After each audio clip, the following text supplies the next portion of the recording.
और हम सीधे रुख करेंगे हमारी संवाददाता निधि श्री जे आरजेडी के दफ्तर के बाहर मौजूद हैं। आरजेडी जहां पर इस समय काफी हलचल चल रही है। निधि, जिस तरीके से विपक्ष का खेमा तैयारी कर रहा है, चिट्ठियां विट्ठियां तैयार कर ली गई हैं, क्या कुछ तैयारी आप देख रही हैं?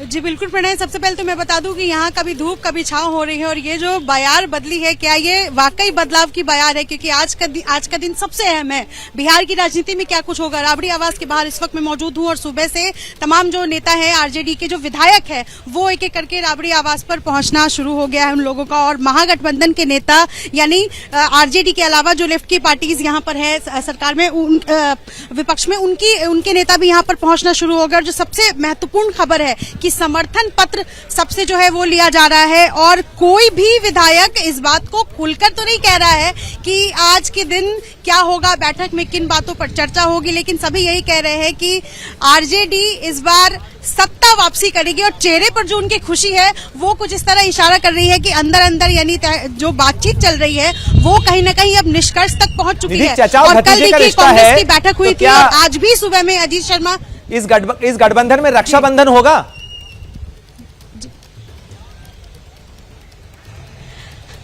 देखिए, रक्षाबंधन होगा या नहीं ये आज तय होगा। मुझे लगता है थोड़ी देर का और इंतजार करना चाहिए कि आज के दिन जो है ये रक्षाबंधन का जो काम है यानी राखी बांधने का जो काम है ये चाचा भतीजा के बीच में, वो क्या इस बार रंग लाएगा। इस बार चाचा भतीजे के बीच जो मेल मिलाप है वो इस बार किस तरीके का असर दिखाएगा। बैठक यहाँ पर जो है वो शुरू हो गई है और आरजेडी के जो विधायक है वो सभी खुश नजर आ रहे हैं और नीतीश कुमार पर कुछ भी बोलने से कतरा रहे हैं। जो भी निशाना है उनका वो बीजेपी पर है। और अभी कुछ देर पहले ही आरजेडी के एक विधायक आए थे जिन्होंने कहा कि बीजेपी से अगर जेडीयू किनारा करती है उसके बाद ही हम कुछ सोचेंगे। तो बिल्कुल जो कुछ बातचीत है उसको लेकर के अब ये आखिरी मेरे ख्याल से आज की मीटिंग होगी और इसके बाद जो निष्कर्ष होगा वो तय किया जाएगा। हलचल यहाँ पर तेज हो चुका है। जो तस्वीरें इस वक्त आप देख रहे हैं, आरजेडी के विधायक एक करके पहुंच रहे हैं और जो भी बातचीत है वो उनको खुलकर नहीं कह रहे हैं मीडिया के सामने में, लेकिन चेहरे पर जो खुशी है वो बयां कर रही है कि आज क्या कुछ बैठक में होना है, किन महत्वपूर्ण बातों क्या ये जो राबड़ी देवी के आवास पर बैठक बुलाई गई है, क्या इसका कोई एजेंडा तय किया गया है? क्योंकि इससे पहले जो आपने खबर दी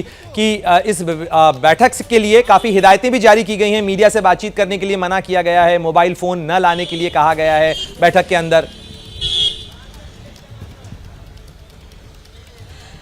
जी बिल्कुल प्रणय, सबसे पहले मैं बता दूं कि कल एक कांग्रेस के विधायकों की बैठक हुई थी और उसके बाद आज महागठबंधन के नेताओं की यहां पर बैठक थी। यानी कि समर्थन किन किन विधायकों का है और समर्थन पर सिग्नेचर जो है वो कराया जाए, ये सबसे महत्वपूर्ण बात है जो निकलकर सामने आई कि इस बैठक में सभी जो विधायक यहां पहुंच रहे हैं उनसे समर्थन लिया जा रहा है, किनका किनका समर्थन है।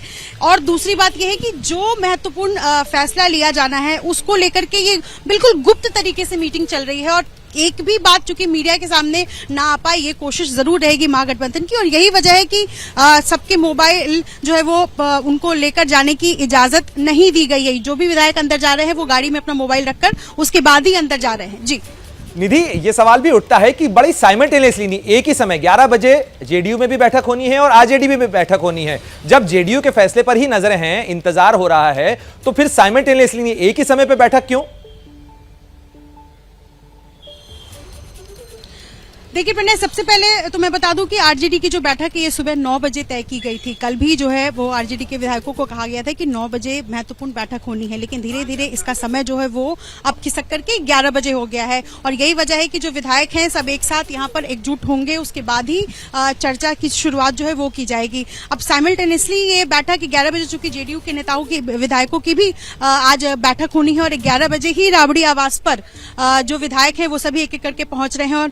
और इस पर सबसे महत्वपूर्ण बात यह है कि निगाहें इस बात को लेकर टिकी हुई है कि क्या कुछ निकल कर आता है। अभी कुछ देर पहले मुझे कांग्रेस से एक सूत्र बता रहे थे कि कांग्रेस में और आरजेडी में जो अंदर अंदर जो बातचीत चल रही है उसमें यह भी तय कर लिया गया है कि मंत्रिमंडल में कौन शामिल होगा। तो मुझे लगता है इन सब पर भी चर्चा हो चुकी है और कांग्रेस और आरजेडी दोनों की तरफ से बिल्कुल तैयारियां जो है वो पुख्ता कर ली गई है। निगाहें इस बात पर टिकी हुई है कि यहाँ इस बैठक से जो निकल कर आते हैं आरजेडी के विधायक वो क्या कुछ कहते हैं। जी बिल्कुल निधि, निश्चित रूप से राजनीति संभावनाओं का खेल है और सत्ता के इस खेल में कई संभावनाएं खुल जाती हैं, कई संभावनाएं बंद हो जाती हैं। लेकिन ऐसे में इन संभावनाओं के बीच कई सवाल भी उठ रहे हैं जो बिहार की राजनीति के लिए बहुत अहम हो जाते हैं कि आखिर बिहार में होगा क्या?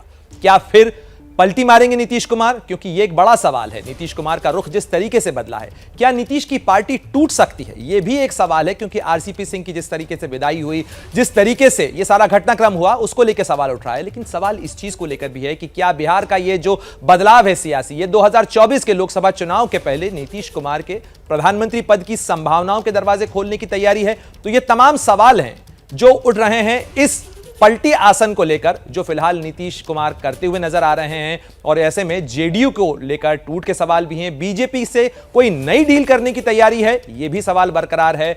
और यह सवाल तो खैर है ही कि क्या यह सारी कवायद इस चीज को लेकर हो रही है कि प्रधानमंत्री की कुर्सी तक रास्ता तय किया जा सके। और ऐसे में हर कोई यह जानना चाहता है कि आखिर नीतीश कुमार के मन में चल क्या रहा है। और ये तमाम सवाल जो हैं यही तय करेंगे, इन्हीं के जवाब तय करेंगे कि बिहार में आगे सत्ता का चेहरा क्या होगा, किस तरीके से आगे नया समीकरण बनेगा। और साथ ही इस सारे सवालों के जवाब निकलेंगे जेडीयू की उस बैठक से जो कि नीतीश कुमार ने बुलाई है। तमाम सांसदों और विधायकों, विधान परिषद के सदस्यों की बैठक है। सुबह करीब 11 बजे यह बैठक होनी है। इसी बीच आरजेडी की भी बैठक होनी है, साथ ही एचएएम की भी बैठक हो रही है, हम पार्टी की भी बैठक हो रही है। और बिहार में क्या होगा, यह सवाल बरकरार है। इन तमाम बैठकों के दौर के बीच में अचानक जिस तरीके से बिहार में राजनीतिक घटनाक्रम बदला, और यह जो बदलाव हुआ है यह अचानक इसलिए कहा जा रहा है क्योंकि इसकी पटकथा तो पहले ही लिखी जा चुकी थी, लेकिन इसकी करवट अब नजर आ रही है। और जिस रफ्तार से आगे बढ़ रही है, यह बताती है कि बिहार में जल्दी ही कुछ बदलने वाला है। क्या मजबूरी है मेरी, बताइए। मैं अभी आपको बताती हूँ कि मैंने ओए होए होए होए नमकीन के चटकारे लेते हुए टकटकी मार के डिबेट शो को पॉज रिपीट कर करके देख रहे हैं जोगिंदर जी। इनकी तरह आप भी देखें अपने फेवरेट डिबेट्स को रिपीट कर, और डाउनलोड कीजिए एबीपी लाइव ऐप अपने स्मार्ट टीवी पर।